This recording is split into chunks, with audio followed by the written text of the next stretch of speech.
ایک شخص نے پوچھا تھا کہ دوسری شادی کے لیے بیوی سے اجازت لینا ضروری ہے یا نہیں، اور اگر بیوی اجازت نہ دے تو شوہر کیا کرے؟ دیکھیں، شرعی طور پر تو شوہر کو شریعت نے مطلقاً اجازت دی ہے کہ بیوی چاہے اجازت دے یا نہ دے وہ شادی کر سکتا ہے۔ اللہ تبارک و تعالی نے فرمایا فَانْكِحُوا مَا طَابَ لَكُم مِّنَ النِّسَاءِ مَثْنَىٰ وَثُلَاثَ وَرُبَاع، تمہیں جو عورتیں پسند ہوں تم ان سے شادی کر سکتے ہو، 2 سے 3 سے 4 سے، تو 4 تک کی اجازت ہے، اور اس میں کہیں پر بھی یہ نہیں ہے کہ آپ بیوی سے اجازت لیں۔ تو جب اصل مسئلہ ہوتا ہے کہ ہم دین سے، معاذ اللہ میں لفظ کہہ رہا ہوں برا نہیں مانیے گا، کہ دین سے ہم ایک طرح سے بیزار ہوتے ہیں، دینی تعلیمات سیکھنا نہیں چاہتے ہیں، لیکن جب اپنے مطلب کی بات آتی ہے تو دین کو بطور ڈھال پیش کرتے ہیں، پھر بیویوں کو آیات سناتے ہیں کہ دیکھو اللہ تعالیٰ نے ہمیں مطلقاً اجازت دی ہے، تو جو دین آپ کو اس موقع پہ سہارا فراہم کر رہا ہے اس دین کو اس وقت بھی حاصل کریں جب بظاہر آپ کو ایسا محسوس ہوتا ہے کہ مجھے دین کی ضرورت نہیں ہے۔ تو جب آپ نے ایک آیت پیش کر دی تو پھر ذرا آیت کے اگلے حصے پر بھی غور کر لیں کہ اللہ تبارک و تعالیٰ نے ارشاد فرمایا کہ فَإِنْ خِفْتُمْ أَلَّا تَعْدِلُوا فَوَاحِدَةً، اور پھر اگر تمہیں یہ خوف ہو کہ تم ان 2 بیویوں کے درمیان عدل و انصاف نہ کر سکو گے تو پھر ایک سے ہی نکاح کرو۔ پھر یاد رکھیں کہ دوسری بیوی سے نکاح کرنا گناہ ہے۔ تو اب بعض شوہر ایسے ہوتے ہیں جو جذباتیت سے مغلوب ہو کر بالکل ینگ نوجوان بن کر چاہتے ہیں کہ 2 بیویاں ہوں، تو کبھی اس کو دیکھوں محبت سے، کبھی اس کو پیار سے دیکھوں، اور ایک عجیب حکمرانی کا احساس ہوگا۔ تو ذرا ٹھہر کر پہلے یہ غور کر لیجئے کہ آپ نے وہ شرعی مسئلے سیکھے ہیں کہ جو 2 بیویوں میں عدل و انصاف کے بارے میں مکمل طور پہ آپ کو گائیڈ لائن فراہم کریں گے؟ نہیں،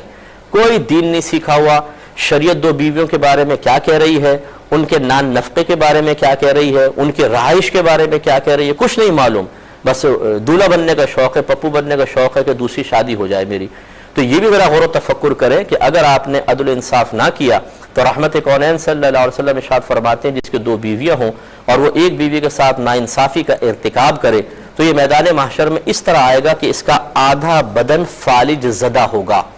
لٹکا ہوا ہوگا، لنگڑوں کی طرح چل رہا ہوگا، لولوں کی طرح، اور وہاں پہ پہنچے گا اور پتہ چلے گا کہ یہ وہ شخص ہے جس نے ایک بیوی کی طرف زیادہ میلان رکھا اور دوسری کو بالکل لٹکا کر چھوڑ دیا۔ تو یہ گناہ کبیرہ کا مرتکب ہوتا رہا، کسی کی بچی کی زندگی برباد کی، کسی کی مسلسل دل آزاری کا مرتکب ہوتا رہا، اپنی اولادیں پیدا کرتا رہا۔ یہ نہیں پتا تھا کہ بیویوں میں انصاف کیسا کرنا اور پھر بعد میں اولادوں کے درمیان انصاف کیسا کرنا ہے، کیسے ان میں وراثت تقسیم ہوگی، کیسے ان کے نان نفقے ادا کیے جائیں گے۔ کسی چیز کی پرواہ کیے بغیر صرف اپنی نفسانی خواہشات کو پیش نظر رکھ کر جو عملی قدم اٹھایا، یہ اس کو قبر میں تو برسوں رلائے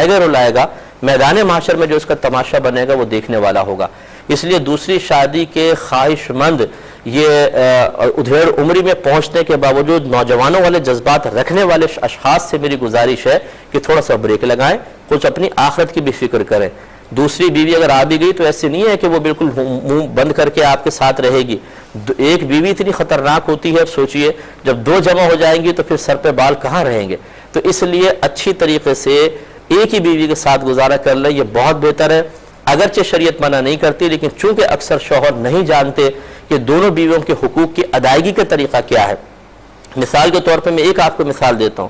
دونوں کے لیے الگ رہائش پرووائڈ کرنا فرض ہے، ایک ہی گھر میں آپ نہیں رکھ سکتے، ایک کو علیحدہ رکھنا پڑے گا، دوسرے کو علیحدہ رکھنا پڑے گا۔ دوسرا یہ کہ نان نفقہ تو چلے جو ہے وہ ہی دینا ہوگا، اس میں 3 چیزیں آتی ہیں، کھانا پینا، لباس اور رہائش، وہ آپ نے دونوں کو فراہم کر دی۔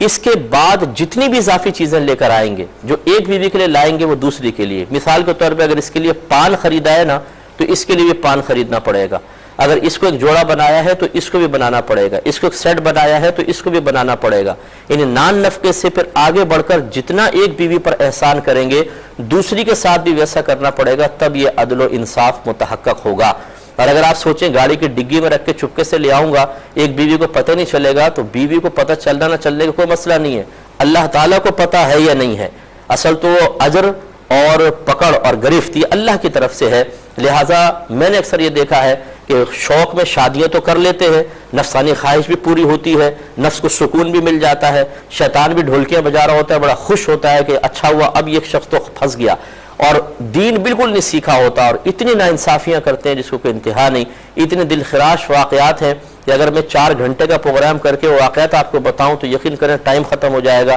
یہ واقعات ختم نہیں ہوں گے۔ اتنی بے دردی کے ساتھ معاملات کرتے ہیں کبھی تو دوسری شادی کر کے دوسری کو چھوڑ دیتے ہیں، پہلی کے پریشر میں آ جاتے ہیں۔ جب اتنے ہی بیوی سے ڈرنے والے تھے تو تمہیں ٹارزن بننے کی ضرورت کیا تھی بھائی؟ اور کبھی ایسا ہوتا ہے کہ پہلی کو چھوڑ دیتے ہیں اور دوسری لے اڑتی ہے، پہلی بیچاری بچوں کے ساتھ بیٹھی رہ جاتی ہے۔ اس طرح کے گناہ کبیرہ کرنے والوں کو سبق حاصل کرنا چاہیے۔